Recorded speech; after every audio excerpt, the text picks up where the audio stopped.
আসসালামু আলাইকুম। আসিফ মাহমুদ ভার্সেস সাকিব আল হাসান খেলা জমে একদম ক্ষীর এট দিস মুভমেন্ট। খেলাটা কখন থেকে শুরু হয়েছে? যখন শেখ হাসিনার জন্মদিন উপলক্ষে সাকিব আল হাসান একটা পোস্ট করলো এবং ক্যাপশনে ছিল যে শুভ জন্মদিন আফা। সাবেক প্রধানমন্ত্রীর সাথে এরকম একটা পোস্ট শেয়ার করে ক্যাপশনটা এরকমটাই দিয়েছিল এবং এই পোস্টটার পরে সব কিছু গরম হয়ে যায়, সোশ্যাল মিডিয়া একদম গরম। এবং কি এই পোস্টটার 20 থেকে 30 মিনিট পরে আসিফ মাহমুদের একটা পোস্ট, এবং যে পোস্টে ছিল যে আমি এই লোকটাকে পুনর্বাসন না দেওয়ার পর অনেক মানুষ আমাকে নিয়ে অনেক কথা বলেছিল, বাজে বাজে কথা বলেছিল, but I was right, that discussion is end. Discussion এখানেই শেষ, মানে আর সে খেলতে পারবে না, বুঝতে পেরেছেন? তো যখন সাকিব আল হাসান এই স্ট্যাটাসটা দেখলো, দেখার পরে সে আবার একটা স্ট্যাটাস দিল। যাক, শেষমেশ কেউ একজন স্বীকার করে নিলেন যে তার জন্য আমার আর বাংলাদেশের যাত্রী গায়ে দেওয়া হলো না, বাংলাদেশের জন্য খেলতে পারলাম না, ফিরবো হয়তো কোনোদিন আপন মাতৃভূমিতে, ভালোবাসি বাংলাদেশ। বাট আজকে আসিফ মাহমুদ যেটা করেছে, মানে 74 নম্বর স্ট্যাটাস আসিফ মাহমুদের কাছ থেকে যেটা আসলো, এটা দেখার পরে ভাই অনেকেই শকড, আমরা অনেকেই শকড। ও মাই গড, আপনি দেখেন এখানে একটু হলো সাকিব আল হাসানকে ছোট করা হয়েছে। ভাইয়া, আমি এই জিনিসটা ইচ্ছাকৃতভাবে করি নাই, আমাকে জোর করে দিছে, আমি জাস্ট নির্বাচনটা করেছি।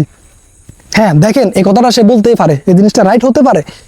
আপনি দেখেন, আপনার মধ্যে আমার মধ্যে যদি কোনো ডিসকাশন হয়, ওই ডিসকাশন হলে আমরা অনেকে বলতে পারি যে জিনিসটা যেহেতু আমাকে জিনিসটা জোর করে দেওয়া হয়েছে, বা জিনিসটা আমি জোর করে পেয়েছি, এবং আমি এখানে আমার কোনো কিছু বড় কোনো ইনভলভ কিছু নাই, আমার মধ্যে কোনো ওরকম কোনো খারাপ কিছু নাই, আমি বলছি তাকে ভাইয়া বলছি, সমস্যা কি? যেহেতু এখন ক্রীড়া উপদেষ্টা বলতেই পারে। বাট এটা পাবলিকলি এভাবে যে বলছে, তার হয়তো বা ইমেজ বা তাকে একটু হলেও ছোট করা হয়েছে বলে আমি মনে করি। বাট আপনি দেখেন, এই যে আসিফ মাহমুদ, তার এই চেয়ারটা 2 দিনের জন্য, সিস্টেমটা এরকম। সে এখন আছে, কালকে আবার অন্য একজন আসবে, সে আবার 2 দিন পরে চলে যাবে। মানে রাজনৈতিক সিস্টেমগুলো হচ্ছে যে এরকম। কিন্তু সাকিব আল হাসান, সে বাংলাদেশের জন্য অনেক কিছু করেছে। সাকিব আল হাসান যদি আজকে খেলা ছেড়ে দেয়, আজকে থেকে 30 বছর পর, 40 বছর পরেও যখন বাংলাদেশ ক্রিকেট নিয়ে কথা আসবে, আমি বাংলাদেশ ক্রিকেট নিয়ে বলবো না, ওয়ার্ল্ড ক্রিকেট নিয়ে কথা আসবে, অলরাউন্ডিং র্যাঙ্কিংটা চেক করবে, তখন সাকিব আল হাসানের নামটা দেখা যাবে এক্স্যাক্টলি। এখানে একটু ভুল ছিল, এই যে পোস্টগুলো গিয়ে আমি একটা কথাই বলবো, এখানে সাকিব আল হাসান একটা ভুল ছিল বলে আমি মনে করতেছি। ওইটা হচ্ছে যাই, তার দরকার ছিল না যে তাকে মেনশন করে বা তাকে ইঙ্গিত করে কোনো পোস্ট দেওয়া, এটা তার একটা ভুল ছিল।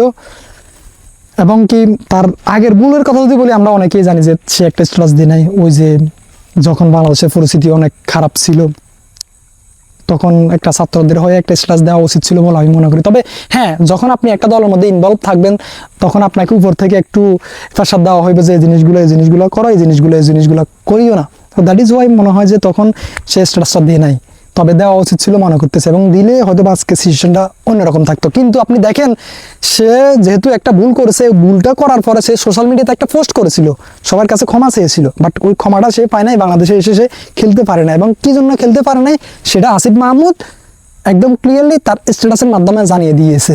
যখন সাকিব আল হাসান এই যে পোস্টটা করেছিল তার জন্মদিন ঘিরে, শেখ হাসিনার জন্মদিন ঘিরে, তাকে নিয়ে একটা পোস্ট করেছিল যে শুভ জন্মদিন আফা। এরপরে সাকিব আল হাসান একদম রাইট জায়গায় একদম বলে দিয়েছে যে হ্যাঁ, তাহলে এবার তো ক্লিয়ার যে কারোর জন্য আমি খেলতে পারি নাই, খেলতে পারবো না বাংলাদেশের হয়ে। এই ছিল অবস্থা, এই হচ্ছে যে অবস্থা। তবে জানি না সামনে আসলে কি হবে। এই যেরকম আসলে স্ট্যাটাস একের পর একবার এদিক থেকে একবার ওই দিক থেকে আসতেছে, এটা কোন জায়গা যায় পরবর্তীতে জানি না। তবে একটা কথাই বলবো আমার অপরিয়ন, ওটা হচ্ছে যাই, দেখেন আল্লাহ তাআলা আমাকে আপনাকে একটা অপরচুনিটি দিছে। দেখেন, আমার এই হাত, আমার এই চোখ, আমার এই মুখ, আমার এই মাথা, আমার এই বুক, আমার এই পুরো অল বডি একটা আল্লাহ তাআলার একটা নিয়ামত, এবং এই নিয়ামতটা একদম সাময়িক। ওই লোকটার মতো, যে লোকটা আজকে আছে, যার পাওয়ার আজকে আছে কালকে নাই, রাজনীতিবিদদের মতো যে আজকে পাওয়ার আছে কালকে নাই, আজকে শেয়ার আছে কালকে নাই, সেম আমিও আজকে আছি কালকে নাই, আজকে আমার শক্তি আছে কালকে আমি থাকবো না। আমার এই জিনিসগুলো আমি এই জিনিসগুলো কিভাবে ইউজ করতেছি, প্রপারলি কি ইউজ করতে পারতেছি, রাইট ওয়েতে কি ইউজ করতে পারতেছি, এই হাত দিয়ে কি কোনো খারাপ কাজ হইতেছে, এই মুখ দিয়ে কি কোনো খারাপ কথা আমি বলতেছি, এই চোখ দিয়ে কি আমি কোনো খারাপ কিছু দেখতেছি, আপনি নিজে জানেন আপনি কি করতেছেন। তো এখানে হয়তোবা আমি আপনার এখানে ক্যামেরার সামনে এসে অনেক কথা বলতে পারি এই দুজনের সম্পর্কে, এই লোকটা অনেক ভালো, এই লোকটা অনেক খারাপ, এই লোকটা অনেক ভালো, এই লোকটা অনেক খারাপ বলতে পারে, বাট আমি তাদের জাস্ট স্ট্যাটাসগুলো দেখেছি, একদম গভীরভাবে যদি তাদেরকে দেখতাম তাহলে বলতে পারতাম। বাট একদম যদি কিছু না জেনে বলে দিই এটারও ধরা আছে, এই ভিডিওটা থেকে যাবে, এই কথাগুলো থেকে যাবে, কিন্তু আমি থাকবো না, আমাকে চলে যেতে হবে, আমি টেম্পোরারি, আমি temporary, everything is temporary, everything is temporary, but the most important thing is what we are doing at this moment. আমরা কিভাবে কি করতেছি, ভালো করতেছি না খারাপ করতেছি, আমি আপনি আমরা সবাই জানি, আপনি কি করতেছেন আপনারটা আপনি জানেন, আমি কি করতেছি আমারটা আমি জানি। তবে হ্যাঁ আমরা ভুল করতে পারি, এবং ওই ভুলের জন্য যদি আমরা ক্ষমা চাই, ক্ষমা যদি না পাই এটা একটু অকওয়ার্ড লাগে, বাট কেউ যদি ভুল করে এবং তাকে যদি ক্ষমা করে দেওয়া হয়, এবং সেটা আমি মনে করি যে একটা ভালো দিক। আমি ভুল করতে পারি এবং আমি যদি আপনার কাছে ক্ষমা চাই, আপনি আমাকে ক্ষমা করে দিয়ে জিনিসটা সুন্দর, আমরা সবাই চাই সবাই সুন্দরভাবে চলুক, সব কিছু সুন্দর থাকুক, আমরা তো সবাই টেম্পোরারি, আমরা সবাই চলে যাব, বুঝতে পেরেছেন? যাই হোক, একটা কথাই বলবো, সবাই সবার জন্য দোয়া করবেন, আমরা যেন ভালো কাজ করতে পারি, এটাই। আমরা সবাই টেম্পোরারি, আমরা সবাই চলে যাব, সবাইকে সবার কাজের জন্য জবাবদিহিতা করতে হবে একজনের কাছে। এই দুনিয়াতে হয়তো বা আমি খারাপ কিছু করে সিস্টেমে আমি বেঁচে যেতে পারি, বাট ধরা আছে, এই জিনিসটা মানলে আসলে আমরা খারাপ কিছু করতেই পারি না, আমরা যদি আল্লাহকে বিশ্বাস করি, একদিন আমাদেরকে চলে যেতে হবে। আমি যে কথাগুলো বলতেছি ভাববেন না যে আমি একদম ভাই একদম হনেস্ট, একদম সৎ, আমার কাজ একদম ফাঁকা, না, নেভার। আমিও হিউম্যান বিং, আমিও ভুল করেছি, আমিও ভুল করতে পারি, আপনিও ভুল করেছেন, আপনিও ভুল করতে পারেন, আপনিও ভুল করবেন, আমিও ভুল করব। বাট হ্যাঁ, আমরা সবসময় যেন চেষ্টা করি যেন ভালো কিছু করার জন্য, ভালো কিছু যেন করতে পারি, এটা হতে পারে যে কোনো কিছু। আমি যেটা বললাম, এই মুখ দিয়ে আমি কথা বলতেছি, এই মুখ দিয়ে আমার কথাগুলো যেন আপনাকে শান্তি দেয়, আমার এই কথাগুলো যেন আপনি যেন উপকৃত হন, বুঝতে পেরেছেন?